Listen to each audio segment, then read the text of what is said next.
Hello बच्चों, मैं आपका फिर से एक बार स्वागत करता हूं आपके और अपने यूट्यूब चैनल औरम एजुकेटर्स में। हम लोग पढ़ रहे थे कार्बन एवं उनके यौगिक। हमारा नेक्स्ट टॉपिक है IUPAC नेम, मतलब कि IUPAC जो नेमिंग होती है वो किस टाइप से होती है। अगर इससे पहले वाली वीडियो आपने नहीं देखी है तो डिस्क्रिप्शन में लिंक दे दी गई है, तो वहाँ से आप वीडियो देख लीजिए। उसके बाद IUPAC नेम को समझिए अच्छे से, क्योंकि जब तक आप पीछे वाली वीडियो नहीं देखोगे तब तक आपको IUPAC नेमिंग समझ में नहीं आएगी। तो चलिए हम स्टार्ट करते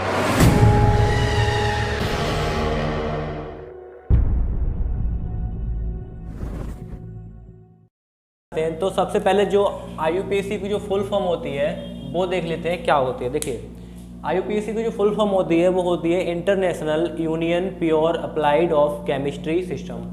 international union pure applied of chemistry system.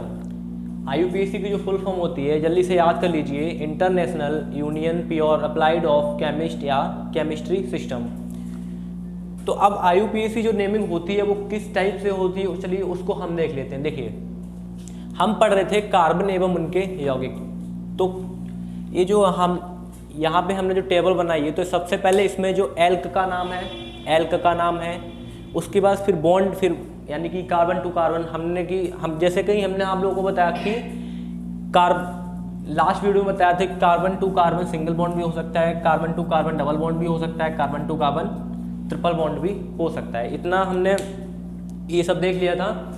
तो वही यहाँ पे एल्क का नाम की अगर देखिए, यहाँ पे अगर ये नंबर लिखे हुए हैं C1 C2 C3 C4, इनका मीन्स क्या है? एक्चुअल मीन्स इनका ये है कि जैसे कि अगर कार्बन 1 होगा तो हम मैथ यूज़ करेंगे, कार्बन 2 होंगे तो हम एथ यूज़ करेंगे, कार्बन 3 होंगे तो हम प्रॉप यूज़ करेंगे, 4 होंगे तो ब्यूट यूज़ करेंगे, 5 होंगे तो पेंट यूज़ करेंगे, 6 होंगे तो हैक्स यूज़ करेंगे, अगर 7 होंगे तो हेप्ट यूज़ करेंगे, अगर 8 होंगे तो ऑक्ट करेंगे, 9 होंगे तो नॉन और 10 होंगे तो डेक।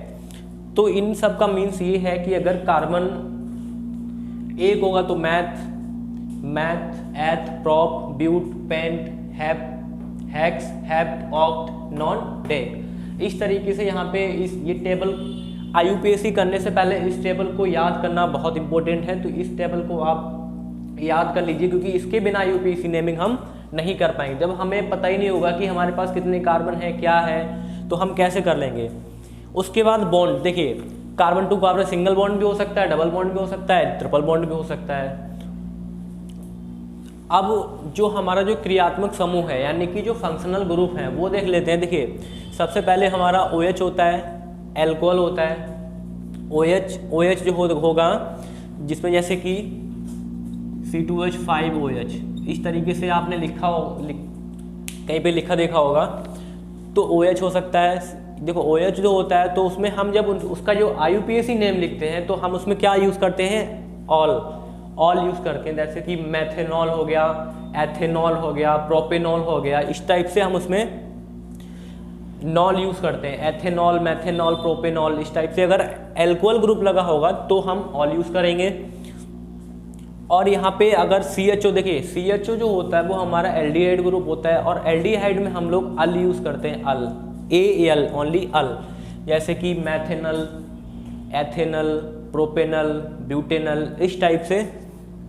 जो ये होता है ये हमारा कार्बोक्सिलिक वाला जो ग्रुप होता है तो हम उसमें ओइक यूज़ करते हैं, जैसे मैथेनोइक, एथेनोइक, प्रोपेनोइक, इस टाइप से। ये जो होता है C डबल बॉन्ड O जो होता है वो कीटोन होता है, इसमें हम ऑन यूज़ करते हैं, ठीक है, ऑन। यहाँ पे मैं लिख देता हूँ ऑन। तो ये हमारा एल्क का नाम, बॉन्ड, क्रियात्मक समूह यानी कि फंक्शनल ग्रुप। देखिए, अब अगर सिंगल बॉन्ड होगा यानी कि carbon to carbon single bond होगा तो हम उसमें जब उसका हम IUPAC नेम लिखेंगे तो उसमें क्या हम यूज़ करेंगे? एन, सिंगल, मतलब कि सिंपल ANE यूज़ कर देंगे, एन। अगर सिंगल बॉन्ड होगा तो, डबल बॉन्ड होगा तो हम उसमें इन यूज़ करेंगे, ENE। अगर ये डबल बॉन्ड होगा तो उसमें हम ENE यूज़ करेंगे। अगर ट्रिपल बॉन्ड होगा तो हम उसमें आयन यूज़ करेंगे, YNE आयन यूज़ करेंगे। तो इतना तो हमने अब देख लिया। देखिए, अब इसका फर्स्ट टॉपिक जो है वो देख लेते हैं हम। IUPAC जो नेम होते हैं वो यहाँ से स्टार्ट होते हैं। हमारा जो फर्स्ट टॉपिक है वो है एल्केन। एल्केन देखिए एल्केन है। अब सबसे पहले हम इसका जो सामान्य सूत्र होता है, जो जनरलाइज फार्मूला होता है इसका, वो देख लेते हैं क्या होता है। इसका जो जनरलाइज फार्मूला होता है, सामान्य सूत्र जो होता है इसका, वो होता है CnH2n+2। देखिए इसका जो जनरलाइज फार्मूला होता है यानी कि सामान्य सूत्र होता है वो होता है CnH2n+2। जहां मैं लिख देता हूं, जहां C है कार्बन, N है कार्बन की संख्या यानी कि संख्या, या बोल सकते हैं number of carbon, number of carbon. ये जो H है हमारा, ये तो हाइड्रोजन है, हाइड्रोजन है हमारा यहाँ पे। फिर से यहाँ पे जो N है तो वो क्या है, नंबर ऑफ कार्बन है। जो N हमारा है वो क्या है, नंबर ऑफ कार्बन यानी कि कार्बन की कितनी संख्या है वो चीज़ है। ये +2 होता है, ये तो ऑलरेडी से फॉर्मूले में ही होता है। तो इस टाइप से इसका अब इस फार्मूले का यूज़ कहाँ पे होता है। इस फार्मूला जो ये हमारा दिया हुआ है CnH2n+2, इस फार्मूले का यूज़ कहाँ पे होता है। जैसे कि हमें कार्बन दे दिया है, जैसे कि हमें यहाँ पे C2 दे दिया है, C2 ओनली, सिर्फ C2। अब वो पूछेंगे कि इसका संरचना सूत्र बताइए और इसका IUPAC नेम बताइए। तो होता क्या है कि अब जैसे हमें इसका हाइड्रोजन नहीं पता है कि हम कैसे इसका स्ट्रक्चर बनाए, कैसे हाइड्रोजन सेटलमेंट करें, मेरे पास हाइड्रोजन है ही नहीं। तो ये इस फॉर्मूले का हम यूज़ तभी करते हैं जब हमें C2 या C3 मतलब कार्बन की 10 तक कितनी भी हमें यहाँ पे दी जा सकती है, यानी कि नंबर ऑफ कार्बन कितने भी दिए जा सकते हैं, पर नंबर ऑफ हाइड्रोजन नहीं दिए जाएंगे। तो नंबर ऑफ हाइड्रोजन यानी कि हाइड्रोजन की संख्या निकालने के लिए हम इस फॉर्मूले का यूज़ करते हैं। देखिए कैसे यूज़ करेंगे, इसका यूज़ भी देख लेते हैं। जैसे कि हमें यहाँ पे दे दिया है C3 दे दिया है यहाँ पे, यानी कि कार्बन की कितनी संख्या, 3। सबसे पहले कार्बन है तो कार्बन को लिख दीजिए। यहाँ पे नंबर ऑफ कार्बन यानी कि यहाँ पे कार्बन की संख्या कितनी है हमारे पास, 3 है, तो यहाँ पे हम 3 यूज़ कर देंगे, 3 यहाँ पे लिख देंगे। C3 हो गया, ये C3 हो गया। उसके बाद हाइड्रोजन यहाँ पे तो ये फॉर्मूले में ही होता है, तो यहाँ पे हाइड्रोजन हो गया। अब देखिए 2 फॉर्मूले में ही है तो 2 हो गया यहाँ पे। अब देखिए 3 यहाँ पे क्या है, 3 कार्बन की संख्या है, और यहाँ पे हमने बताया कि ये जो यहाँ पे N होता है, N का मीन्स होता है नंबर ऑफ कार्बन यानी कि कार्बन की संख्या। तो यहाँ पे जो 3 है वो यहाँ पे N की जगह आ जाएगा, 3 हो गया, +2 हो गया। इसको आप सॉल्व कर लीजिए, C3 हो जाएगा, C3। अब यहाँ पे देखिए 2 3 जा 6 और +2 8, यानी कि C3H8। देखिए हमारा यहाँ पे C3H8। अब हमें पता चल गया कि हमारे पास कितने हाइड्रोजन हैं। C3 होगा तो हमें 8 हाइड्रोजन चाहिए। अगर एल्केन की बात करें, देखिए एल्केन को हम एक सिंपल वे से अगर समझें तो हम इसको सिंगल बॉन्ड से भी समझ सकते हैं। यानी कि सिंगल बॉन्ड का मतलब होता है एकल बंध, एकल बंध। सिंगल बॉन्ड का मीन्स होता है एकल बंध। देखिए जो एल्केन होता है तो उसमें हमेशा जो कार्बन टू कार्बन चाहे अगर एल्केन होगा चाहे कितनी भी लंबी चेन क्यों ना हो, उसमें हमेशा सिंगल बॉन्ड से ही क्या होगी, अटैचमेंट होगी, या carbon to carbon single bond से ही अटैच होगा। ये चीज़ ध्यान रखिए अगर एल्केन है तो, ठीक है।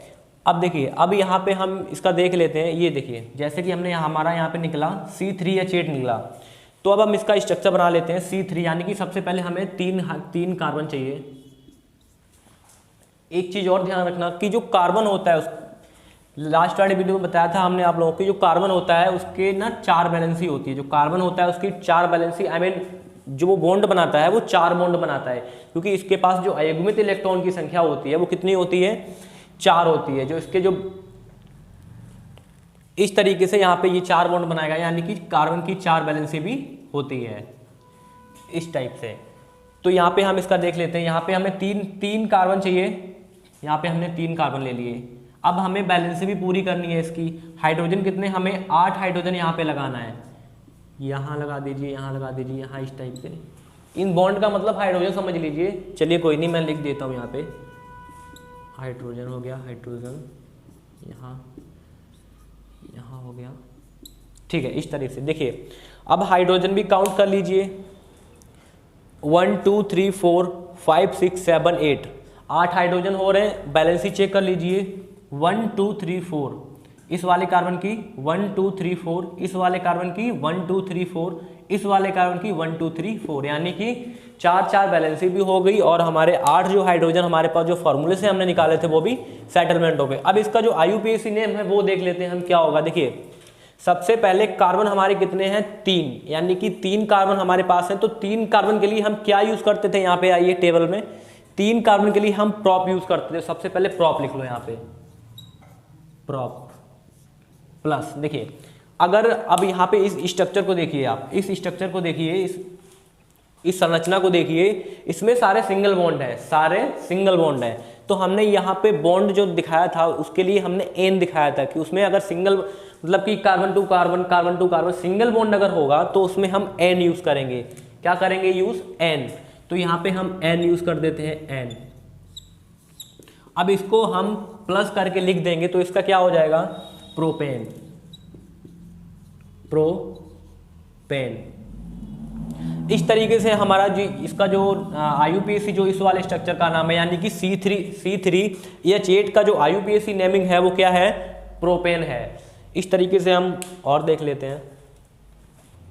अभी हमने एक एग्जांपल लिया था उसका, तो हम और सारे एग्जांपल देख लेते हैं। जैसे कि हमारे पास है C2H6 है। अब C2H6 हमें यहाँ पे दे दिया है, इसका IUPAC नेम क्या होगा हम देख लेंगे। देखिए 2 के लिए हम उस टेबल में जाइए, 2 के लिए हम क्या यूज करते थे, एथ यूज करते थे। सबसे पहले अगर स्ट्रक्चर बनाना चाहो स्ट्रक्चर बना लो, यानी कि 2 कार्बन है हमारे पास तो carbon to carbon single bond कर दे दी। हमेशा ध्यान रखिए carbon to carbon single bond होता है, पिछली वीडियो में बताया था आपको कि carbon to carbon single bond होता है। और इसकी जो बैलेंसी होती है वो 4 होती है। क्यों होती है, क्योंकि जो इसकी संयोजकता होती है, संयोजकता क्या होती है, संयोजकता जो होती है अयुग्मित इलेक्ट्रॉन की संख्या भी बताती है। जैसे कि जो कार्बन होता है उसके जो भारिवाह्यतम कोष में जो इलेक्ट्रॉन होते हैं वो 4 इलेक्ट्रॉन होते हैं, तो इस वजह से इसकी 4 संयोजकता होती है। तो यहाँ पे देखिए 2 कार्बन है, 2 कार्बन ले लिए। अब हाइड्रोजन 6 है हमारे पास, तो 6 हाइड्रोजन कर दीजिए इस टाइप से। देखिए यहाँ पे हाइड्रोजन होगा, यहाँ होगा, यहाँ होगा, यहाँ होगा, यहाँ होगा। हाइड्रोजन काउंट कर लीजिए 1 2 3 4 5 6, 1 2 3 4 5 6 हाइड्रोजन्स हो गए। अब जो कार्बन है हमारे पास 2 हैं, तो यानी कि C2H6 ये फॉर्मूला बन गया, यानी कि इसका स्ट्रक्चर बन गया। अब इसका अगर हम IUPAC जो नेम है वो देखें तो क्या होगा। सबसे पहले C2 के लिए यानी कि 2 कार्बन के लिए हम क्या यूज करते थे, N यूज करते थे। अब देखिए N यूज करते थे, सारे सिंगल बॉन्ड से अटैच है, सारे सिंगल बॉन्ड से जुड़े हुए हैं। सिंगल बॉन्ड में हम क्या यूज करते थे, ANE, यानी कि N यूज करते हैं सिंगल बॉन्ड में। तो इस तरीके से हम अगर यहाँ पे लिखें एथ प्लस ANE, एथ प्लस ANE तो क्या हो जाएगा, इसका नाम यहाँ पे IUPAC जो नेम निकला है वो एथेन निकला है। क्या लिखना है, एथेन निकला है, एथेन। और एक एग्जांपल से हम समझ लेते हैं, जैसे कि यहाँ पे हमारे पास है C5, यानी कि C5 है हमारे पास। तो जो C5 होता है, सबसे पहले देखिए हमारे पास की 5 क्या है, कार्बन है,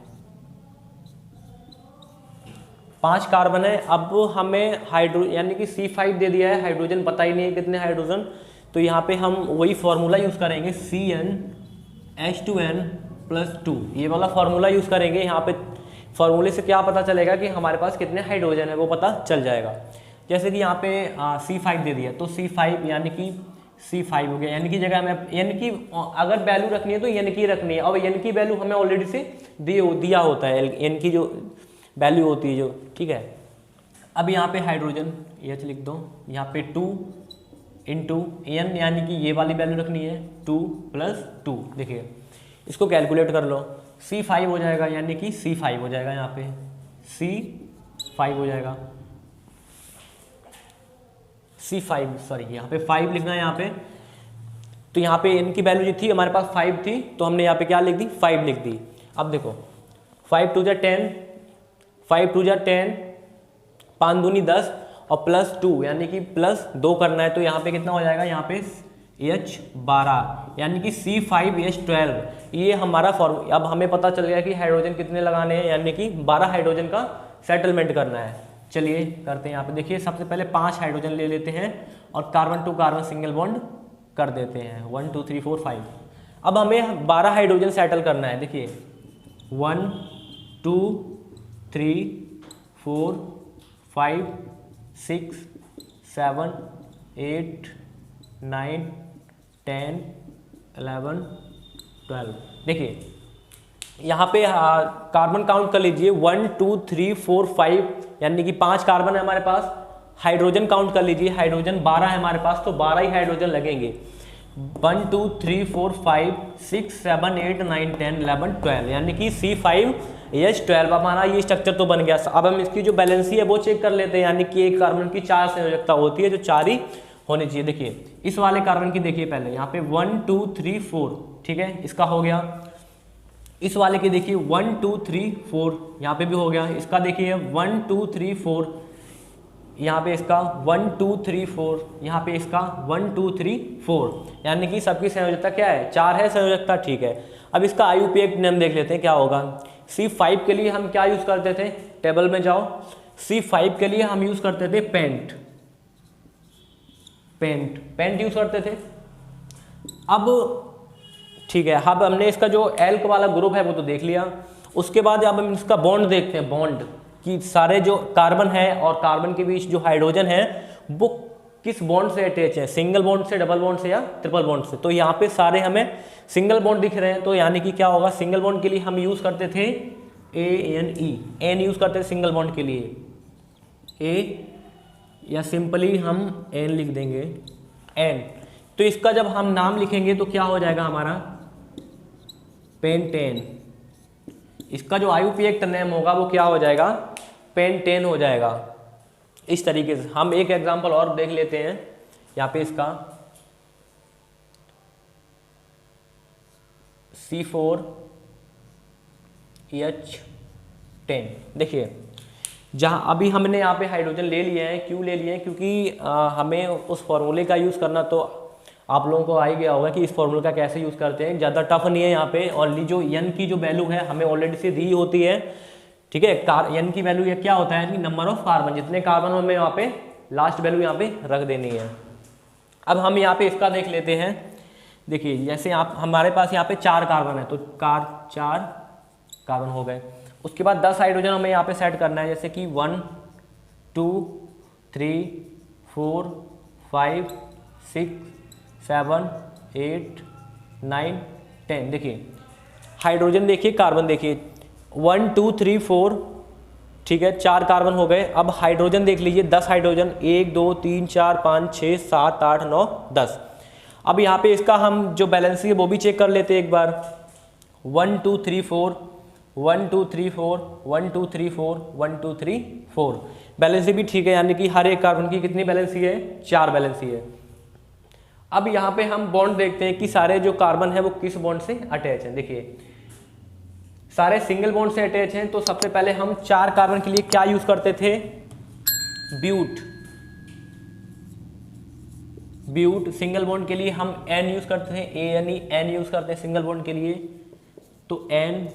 तो यानी कि इसका जो IUPAC नेम होगा तो क्या होगा, ब्यूट एन। इसका जो IUPAC नेम होगा तो क्या होगा, ब्यूटेन होगा। इसका IUPAC जो नेम है वो ब्यूटेन होगा। तो हमने यहाँ पे अभी एल्केन का जो एग्जाम्पल के साथ समझा था, मैं आशा करता हूँ आप लोगों को एल्केन समझ में आ गया होगा अच्छे से। तो अभी हम यहाँ पे बात करते हैं सेकेंड टॉपिक की, इसकी एल्कीन की। देखिए एल्कीन होता है, एल्केन में क्या था, सिंगल बॉन्ड पाया जाता है। एल्कीन जो होता है इसमें डबल बॉन्ड होता है, ठीक है। एल्कीन को हम डबल बॉन्ड से रिप्रेजेंट करते हैं एक तरीके से, यानी कि जहाँ पे हमें डबल बॉन्ड दिखने को मिल जाए तो वहाँ पे हम समझ सकते हैं कि ये जो टॉपिक है ये किसका है, एल्कीन का है। तो यहाँ पे देखिए इसका जो जनरलाइज फॉर्मूला होता है, यानी कि सामान्य सूत्र होता है, सामान्य सूत्र वो होता है CnH2n, यानी कि CnH2n। एल्केन में क्या था, CnH2n+2 था, यहाँ पे क्या है, CnH2n है। देखिए तो इस फॉर्मूले, इसमें भी कोई प्रॉब्लम नहीं है। इसमें यहाँ पे जैसे कि n है नंबर ऑफ कार्बन, n है नंबर ऑफ कार्बन। बस यहाँ पे ना कार्बन की वैल्यू हमें बस पुटअप करनी है, बाद बाकी कुछ नहीं करना है, इसमें प्लस प्लस कुछ नहीं करना है, ठीक है। तो अब यहाँ पे हम देख लेते हैं, जैसे कि हाँ हमें यहाँ पे दिया हुआ है C2 दे दिया है हमें, हाइड्रोजन पता ही नहीं कितने हमारे पास, देख लेते हैं एक बार यूज़ करके इसका। जैसे कि C2 दिया हुआ है मैं यहाँ पे, तो यानी कि n की जगह 2 रखना है, 2 रख दो, H2 इंटू यानी कि n की जगह फिर से 2 रखना है तो 2 हो गया।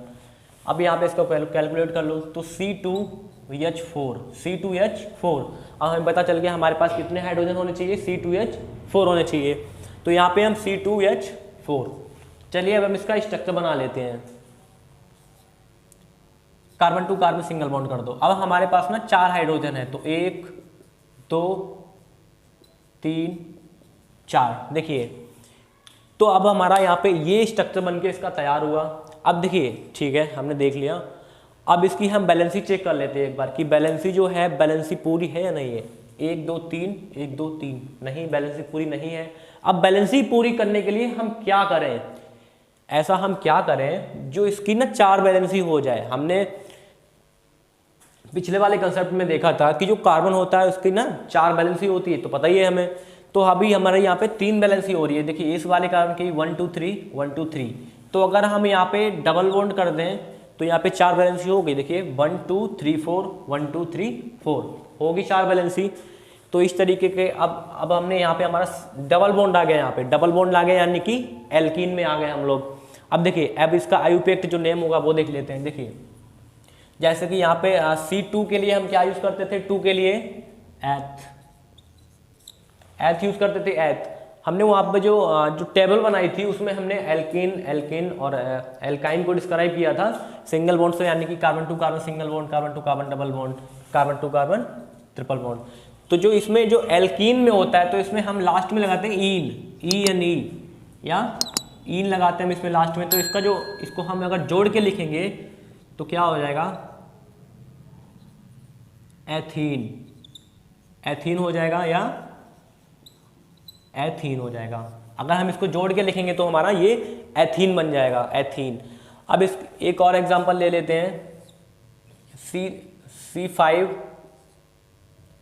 C5 ले लेते हैं, C5H10। देखिए एल्कीन फॉर्मूले का यूज करना है तो ऐसे करिए, देखिए जो एल्कीन होता है उसमें कुछ प्लस नहीं करना है, एल्कीन में कुछ प्लस नहीं करना है।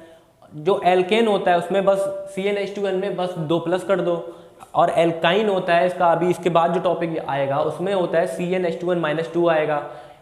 एल्केन में क्या करना है, +2 करना है, एल्कीन में कुछ नहीं करना है। एल्कीन को याद रखो, एल्केन भी हो सकता है और एल्काइन भी हो सकता है। एल्काइन में क्या करना है, -2 करना है लास्ट में, और एल्केन में क्या करना है, +2 करना है। बस एल्कीन को याद रखो। एल्कीन का अगर फॉर्मूला याद है तो हम दोनों के फॉर्मूले बना सकते हैं, अगर हमें एल्कीन का फॉर्मूला याद है तो।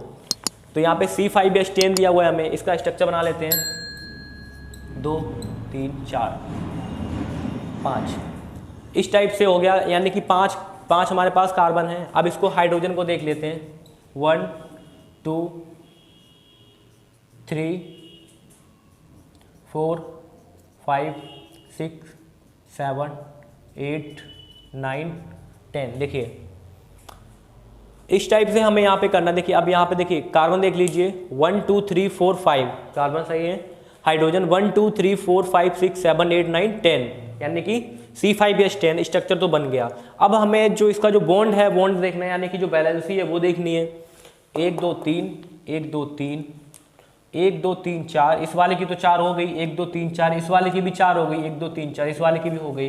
पर हमें यहाँ पे करना क्या है, हमें यहाँ पे सारे जो कार्बन है यानी कि 5 कार्बन है तो पांचों की बैलेंसी कितनी होनी चाहिए, 4 बैलेंसी होनी चाहिए। तो अब हम 4 बैलेंसी करने के लिए क्या करें, सबकी 4 बैलेंसी करने के लिए यहाँ पे हम डबल बॉन्ड का यूज कर दें, 4 बैलेंसी हो जाएगी सबकी क्या, हाँ हो जाएगी। देखिए 1 2 3 4 1 2 3 4 1 2 3 4 1 2 3 4 1 2 3 4, इस टाइप से हम इसकी बैलेंसी करते हैं। और जरूरी नहीं है कि ये बॉन्ड हमने डबल बॉन्ड यहाँ पे लगाया तो आप यहाँ नहीं लगा सकते हो, कहीं भी लगा सकते हो, वो चॉइस आपकी है। तो अब हम इसका जो नेक्स्ट टॉपिक है वो देख लेते हैं। इसको तो आप लोगों ने समझ लिया होगा, हमने एग्जाम्पल के साथ समझा दिया है। जो इसका नेक्स्ट टॉपिक आएगा वो आएगा एल्काइन।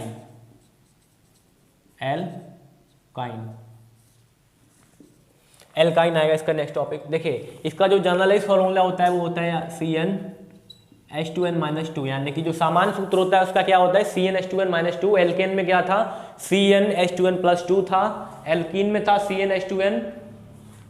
देखिए फॉर्मूले ना, जैसे कि यहाँ पे हम देख लेते हैं CnH2n+2, CnH2n, देखिए ये तीन कंसेप्ट हमारे पास है। देखिए ये एल्केन का हो गया, ये एल्कीन का हो गया, ये एल्काइन का हो गया। अब हमें करना क्या है, देखिए इतना जो पार्ट है वो तीनों में कॉमन आ रहा है ना, यानी कि CnH2n इसमें भी है, CnH2n इसमें भी है, CnH2n इसमें भी है।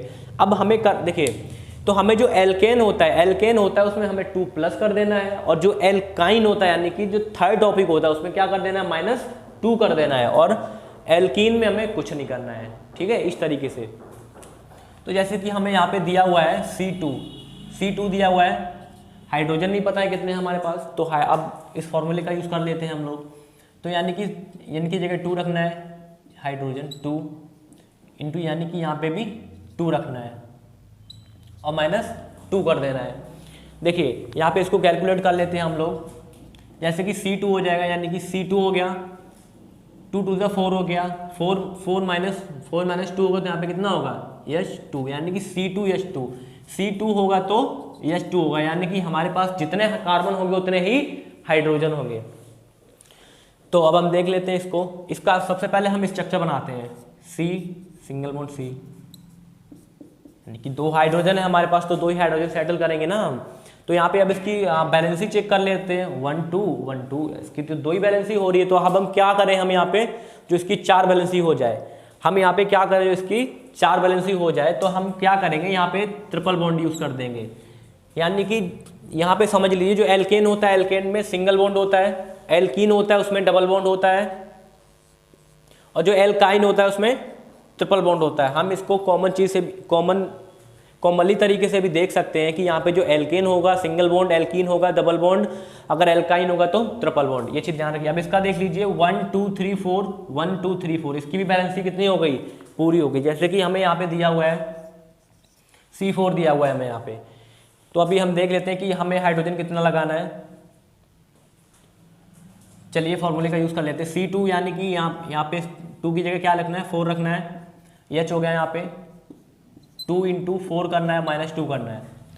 तो यहाँ पे देख लेंगे हम C2, इसको कैलकुलेट करते हैं। C4 हो जाएगा 2 4 जा 8 हो गया, 8 - 2 होगा तो कितना होगा यहाँ पे 6 होगा, यानी कि C4H 6 हो जाएगा, C4H 6 हो जाएगा। अब देखिए हम इसका किस टाइप से करते हैं structure. Carbon to carbon single bond कर दीजिए।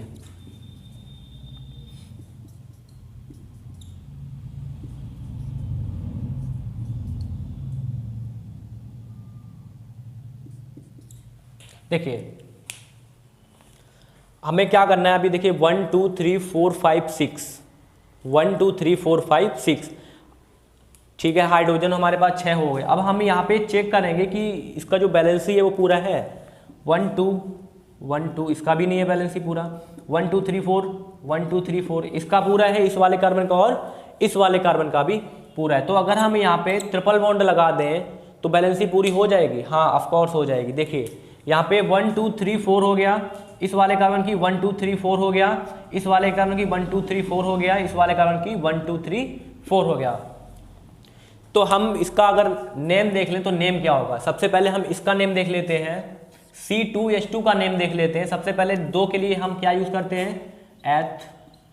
2 के लिए हम क्या यूज करते हैं, एथ यूज करते हैं। और प्लस अगर ट्रिपल बॉन्ड होगा तो हमने बताया था आप लोगों को YNE, यानी कि आयन यूज करते हैं। तो हम यहाँ पे YNE कर देंगे तो एथाइन हो गया। इसका नाम क्या हो गया, एथाइन। इसका नाम एथाइन हो गया। यहाँ पे इसका देख लेते हैं। 4 कार्बन के लिए हम क्या यूज करते थे, ब्यूट यूज करते थे, ब्यूट।